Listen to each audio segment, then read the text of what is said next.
new around here, my name is Sarah and I'm converting this minivan into my full-time home while I study for the next several years.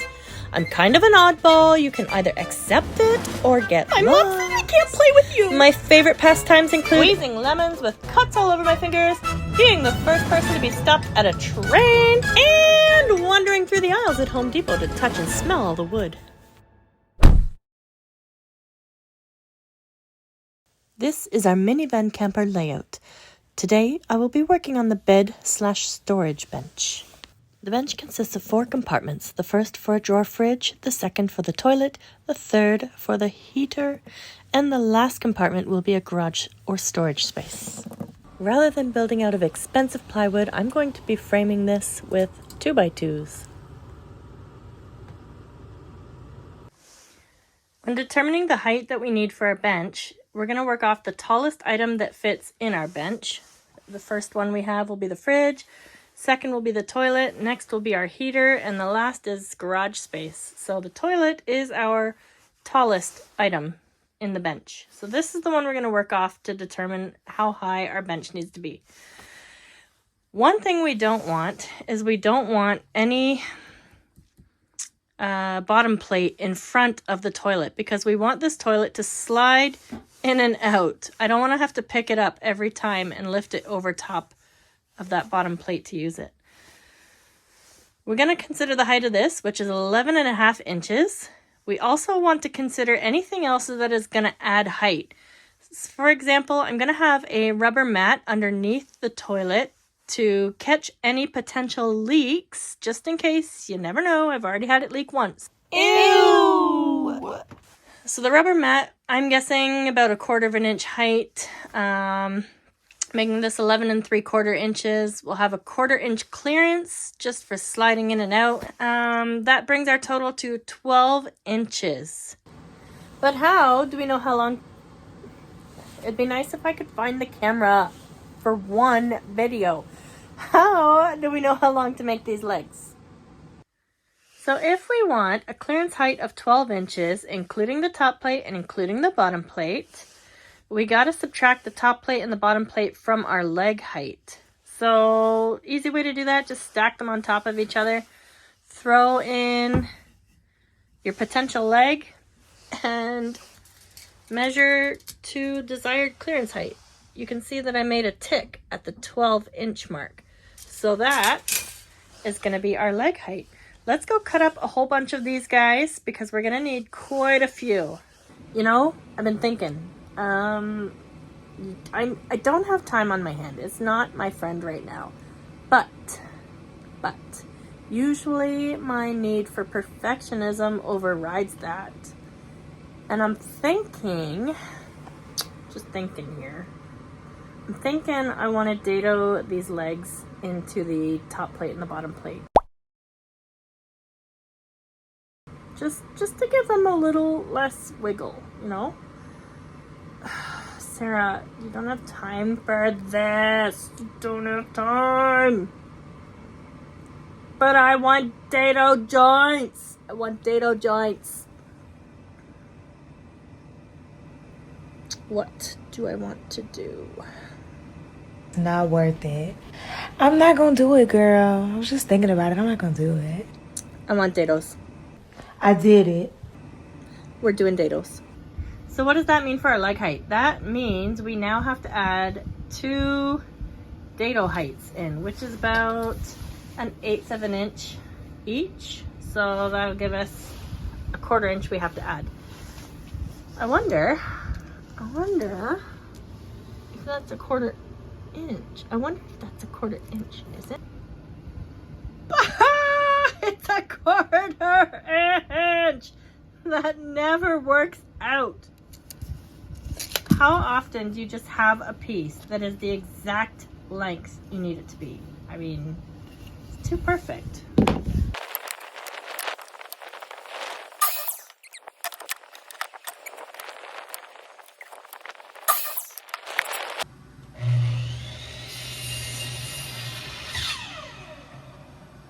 There we go. We got our 12 and our 10.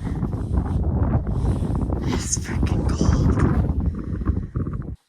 Okay, here we have our bed bench layout.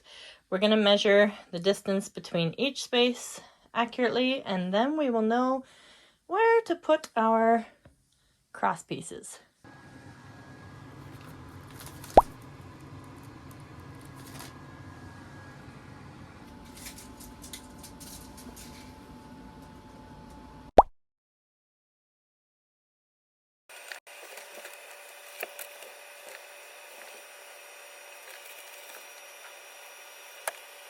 Now, I have a feeling we're going to need a little more space here because when I pull this out, it might need to pivot because there might be something blocking the aisle in front of it. Let's go check. So the fridge, the drawer fridge, has to go in the first slot because it needs the extra depth clearance. The second slot is where the toilet goes. It needs to pull out so that it can sit in the main area here and I can use it. But the issue is on this side, we have our kitchen. And if we try to pull our toilet out of there, it might not clear. So I'll have to check the dimensions of our aisle again. But this aisle needs to be wide enough that the toilet can come out, or at least the opening that the toilet rests in wide enough that it can turn a little bit on its way out. Ugh. Ugh. This is why we double check things. This is why. Also, it looks like this might be an issue here. We need more clearance there. Now I can simply move the front seat forward and make all my passengers very uncomfortable. We might have to. It's not like I have any friends, so...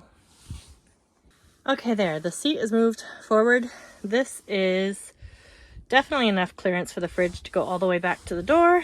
So I guess this passenger seat will be forever empty when I get my fridge. But, I mean, unless my passenger has really little legs. The other option is to make this less wide. I don't want to do that though because it matches the dresser width. And also, I want it this wide to fit my laundry bins in there. And I want the storage, of course. So, yeah, this is how it's gonna be. Okay, we're gonna test it out. This line here represents the kitchen countertop area. So this needs to slide out without hitting this and without moving that. Let's see if it works. Yes. Okay guys, this is our finished garage size. It's not too bad.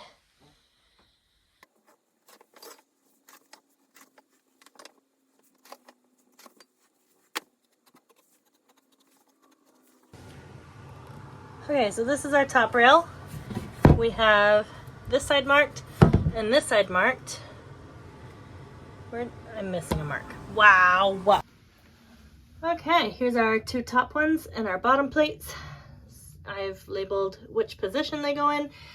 This is the top towards the wall, and you can see our cross brace dados are marked, as well as the bottom dados.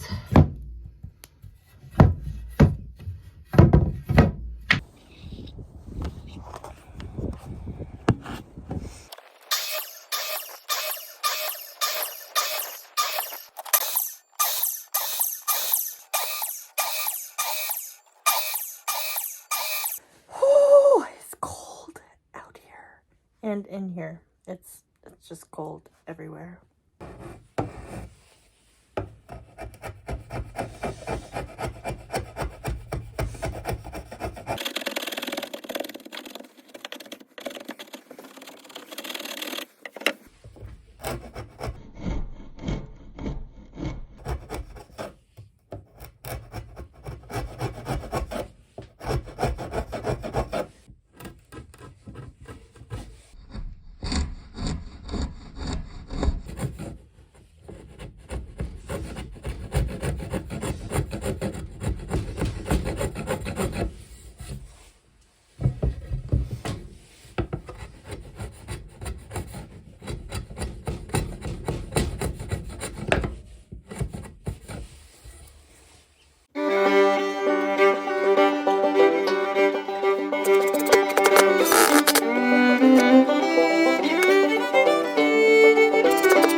That means if there are 10 legs, I only have enough to put one screw on the top and one screw on the bottom.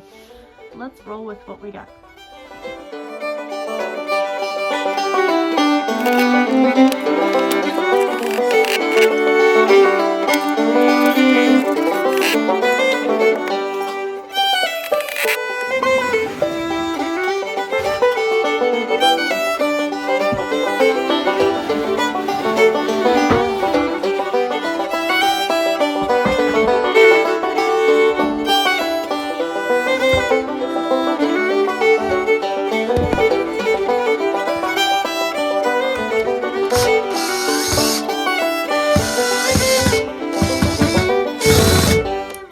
Let's take a moment to talk about loads. I don't mean that kind of load. I mean structural loads, you pervs. This is one thing I see a lot of people doing wrong in a van build, and that is proper support of a load and how to do that. I'll show you. This is our bed frame here, and you can see these rails here will be supporting our platform. These here actually will also help support the platform. But what do you see wrong with this picture? Well, for one, there's nothing underneath of this to hold it up in place. The only thing that's holding it up right now are the screws. And screws are not structural unless you buy the special kind. But these are just regular screws. So what do we have to do to make sure that this piece here can support my big butt? What we got to do is put another block of wood from top to bottom so that this wood on top is now sitting on top of something other than just screws.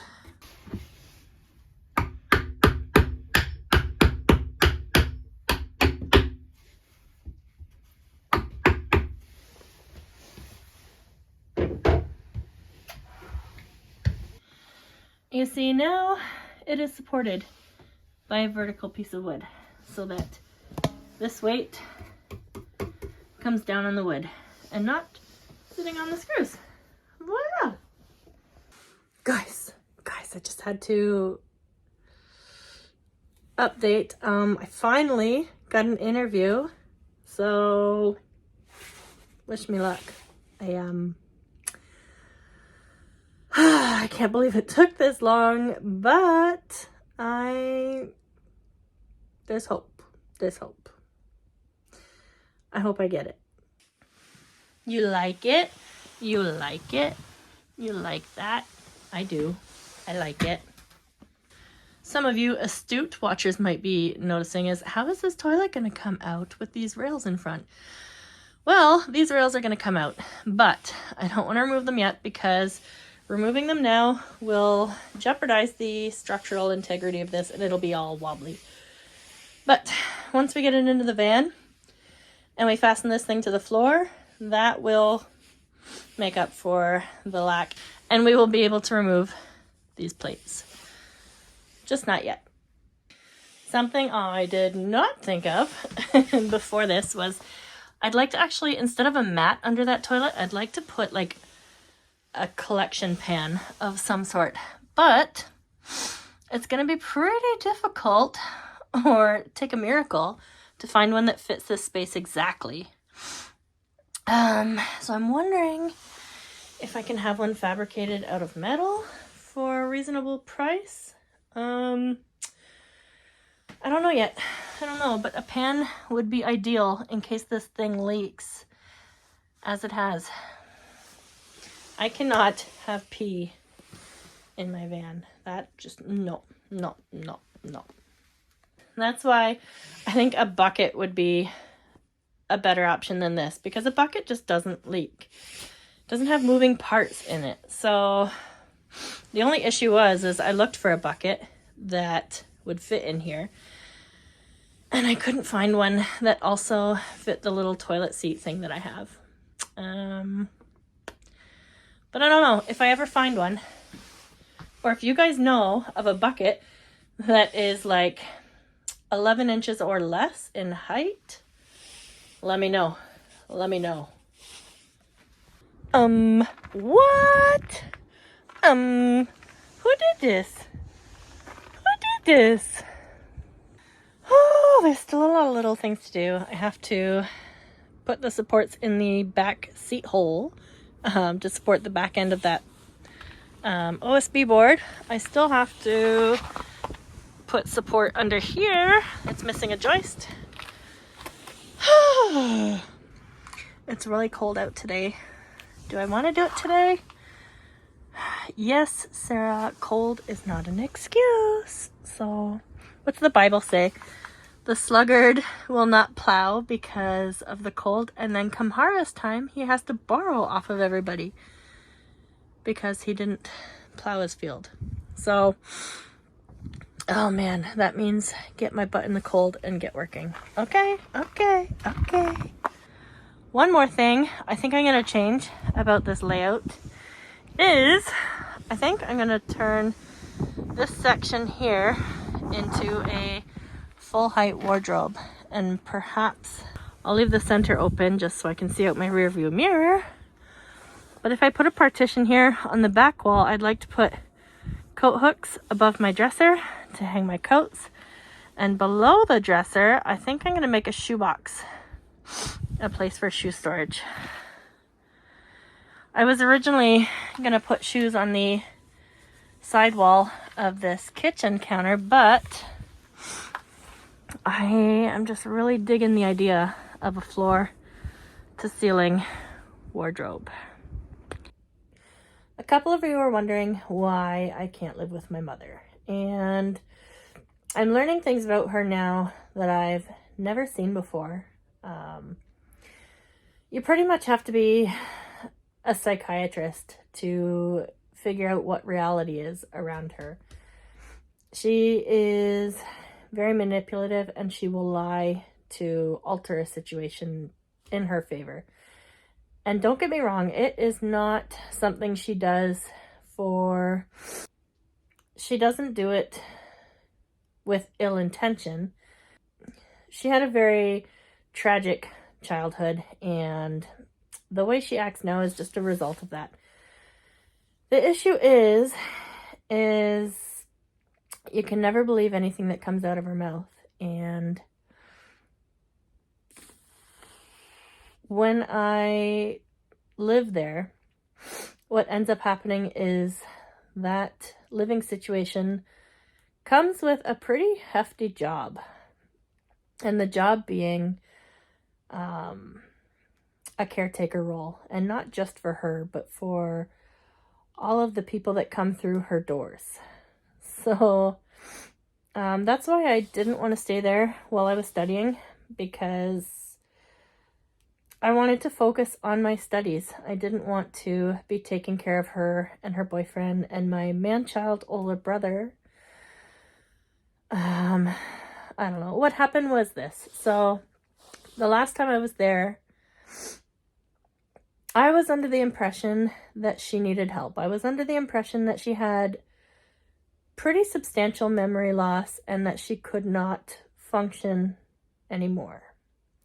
That is what I saw. That is what she made me believe.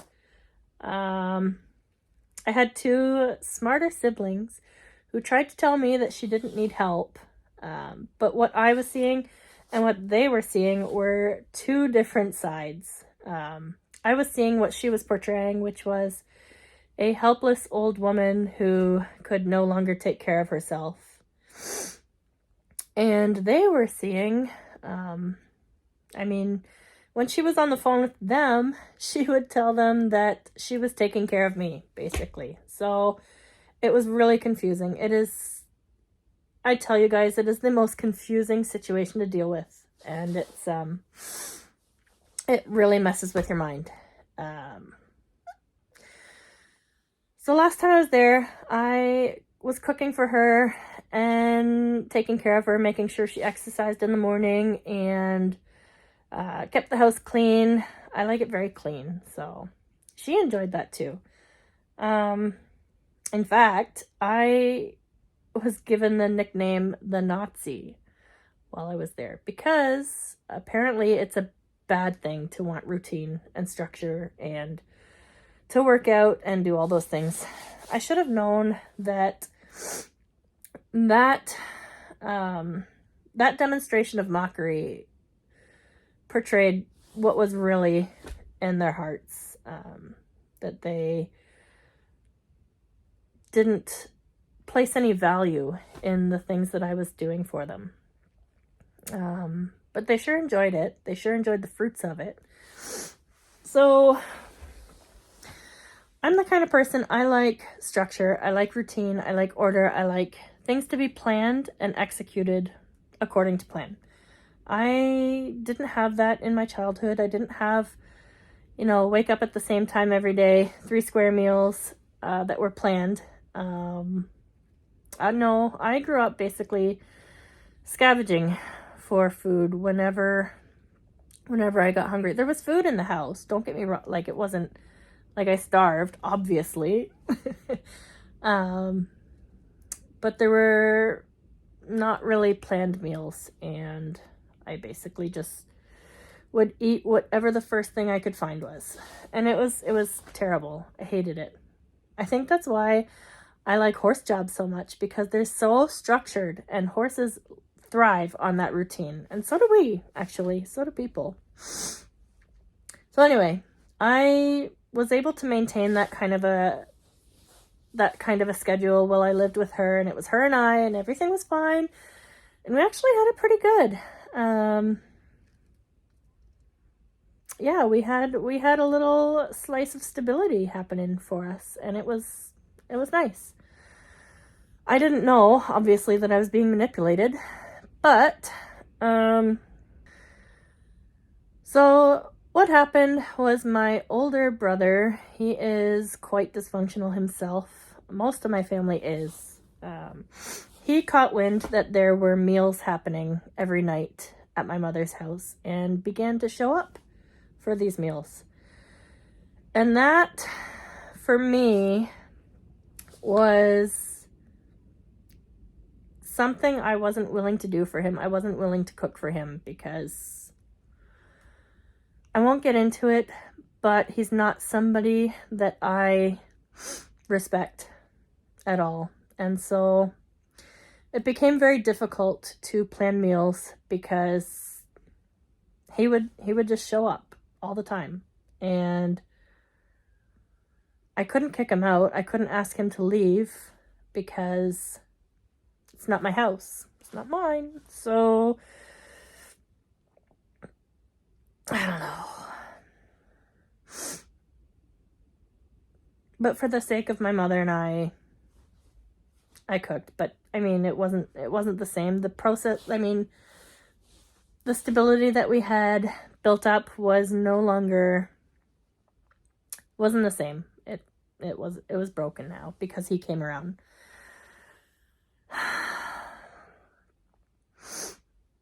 Not only him, my mother also ended up finding a boyfriend, I was so happy for her. So happy for her. I also thought that kind of meant that I could take a break. That was kind of like my ticket out. I'm like, you have a boyfriend now, so you're fine. I can kind of go and do my own thing. It was,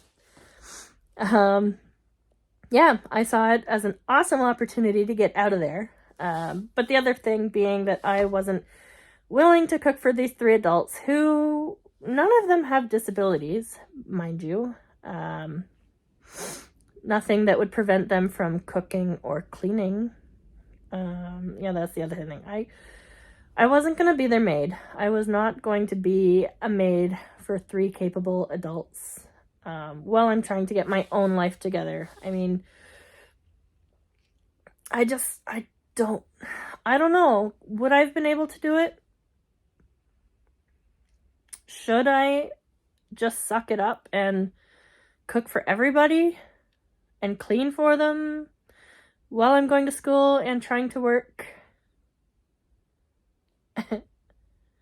I don't know. I think I would burn out.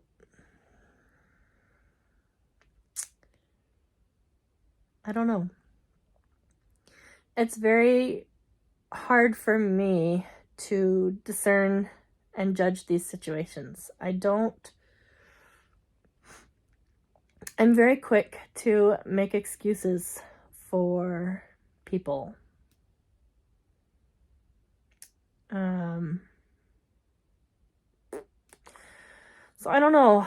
I think my mother is a capable human being. I think she's capable of looking after herself. I don't know. Is she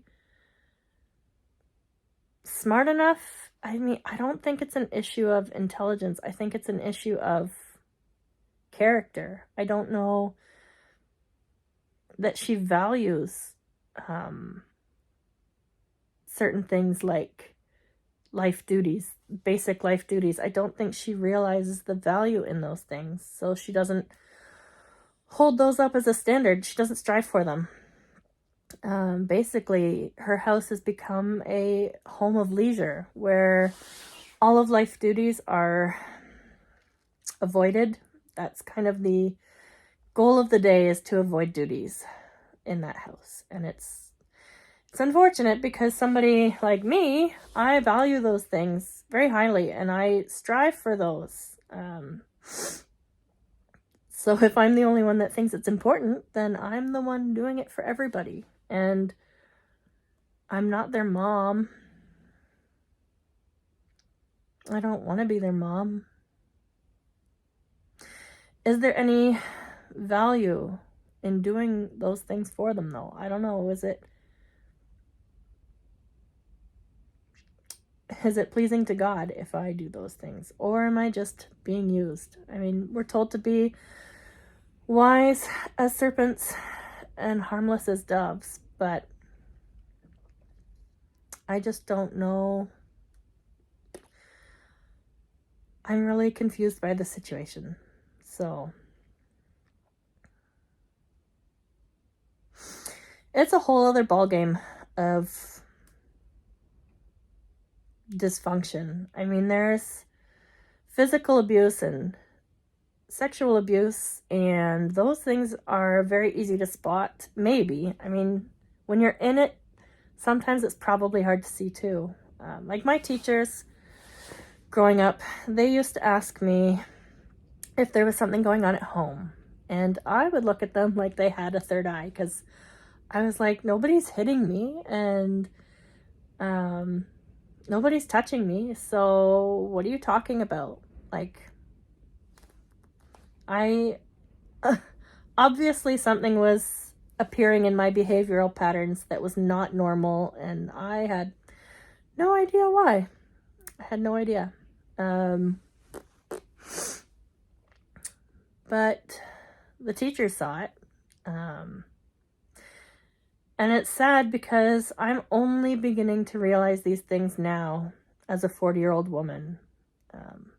I always believed my mother was great, because that's what she says. She says she's great, and she says she does all of these things, but unfortunately it's all talk. Her words are empty and you can't believe a thing she says.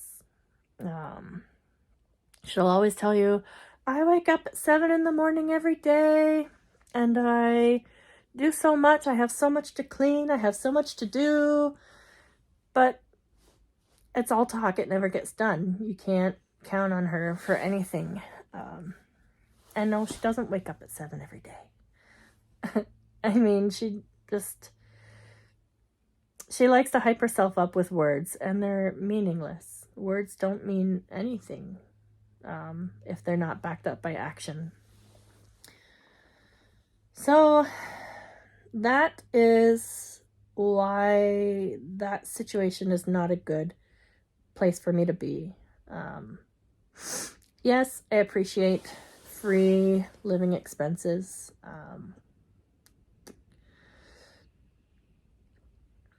I pay for food while I'm there, but I don't have to pay rent when I'm there, or hydro. So I don't want to take that for granted. I don't want to seem like I'm ungrateful for that. But it comes with a price that is sometimes far more than what rent costs, if you know what I mean, you know?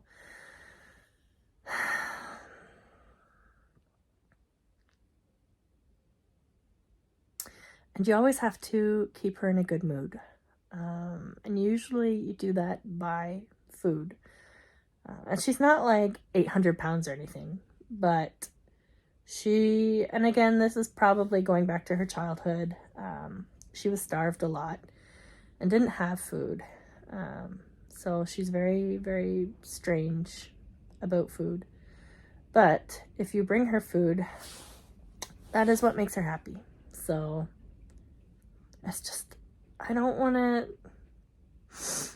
feel responsible for keeping somebody happy by bringing them gifts all the time. I feel like we need joy in ourselves. We need that to come from within. It's not something we can depend on anybody else for. And I don't want to feel responsible for her joy. And it's not joy, it's stimulant. It's a stimulant. She wants to feel stimulated. It's such a mind... I don't want to say the F word, but you know what I mean. It messes with your mind. And I don't know.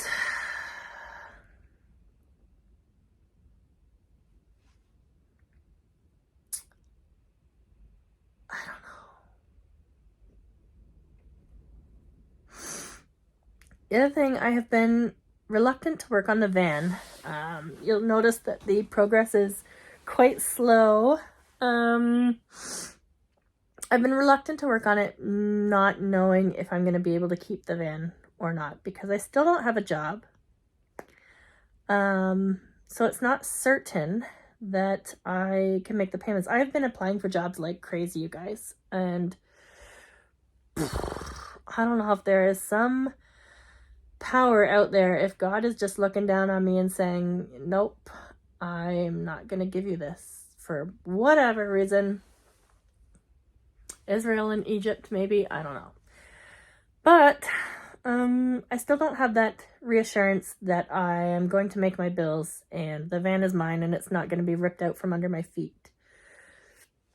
So that said, I've been reluctant to work on it, and I was thinking about it, and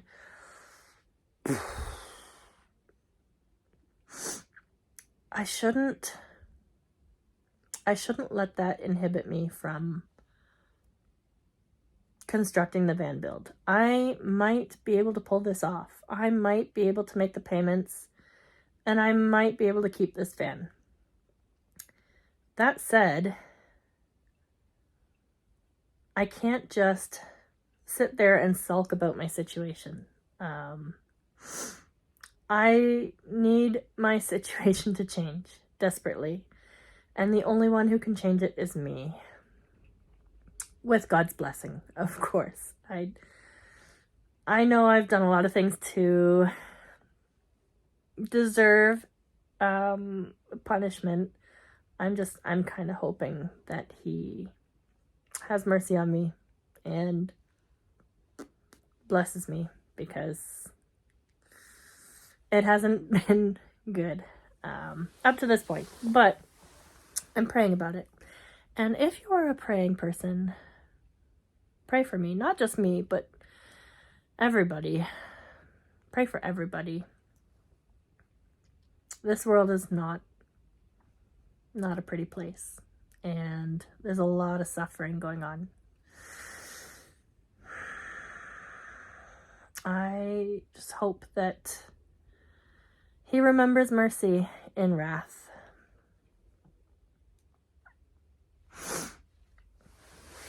But, so yeah, I have been stalling the build process because of this uncertainty, and I decided today that that is not an appropriate way to act in this situation.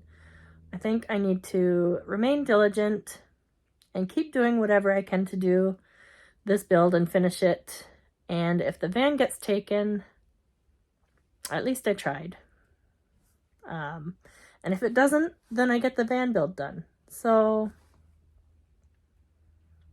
I mean, I can't just be paralyzed every time impending doom is lingering. I have to keep going. And it's not easy. I wish circumstances were more affordable to success, but this is my lot, and this is what I got to build with. So, here we go. I don't know. I don't know what to think. Should I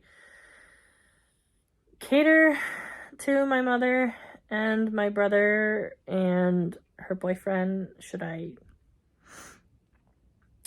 be their maid? Should I perform life's duties just for my sake? Because I can't cook for myself and not them. That would be the fastest way to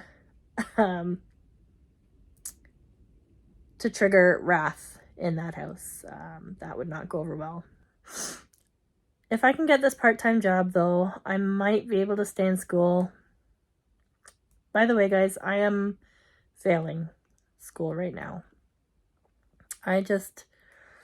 I'm not functioning well with everything that's going on. I know some people are really strong, and I don't know how they do it, but some people can be like homeless and still do very well in school. I am consumed by everything that's going on around me right now, and I am failing. I went from a 92 average to failing. I still got 6 weeks to pull it together if I can somehow. If I get a part-time job, great, I'll try and stay in school, but I've also been applying for full-time jobs because I might have to go that route and quit school. So whatever work I can get. I've heard back from 2 painting companies, but in trades, there's no such thing as part-time work. They're not interested in part-time work. You need full days in trades. That's the only way to get things done efficiently. So both companies have basically said, call me when you're done school. So if I want a full-time job, if I don't get a part-time job, I'm going to go the full-time route and quit school. I need school. I don't know. This is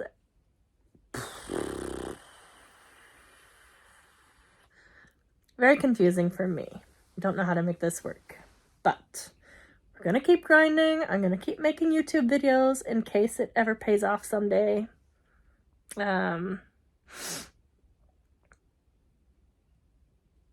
It's work.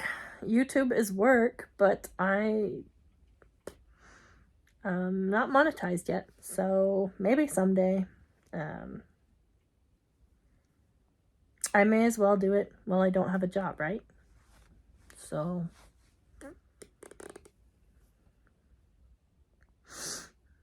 also,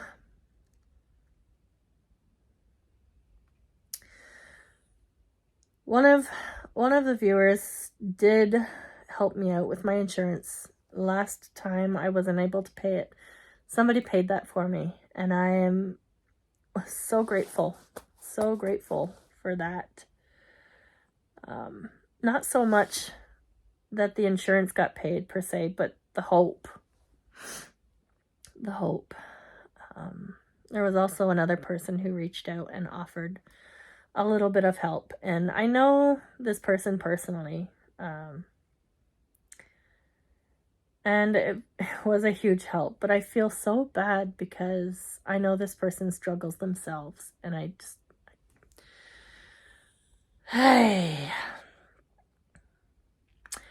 gotta get on my own feet so that I can be the one helping.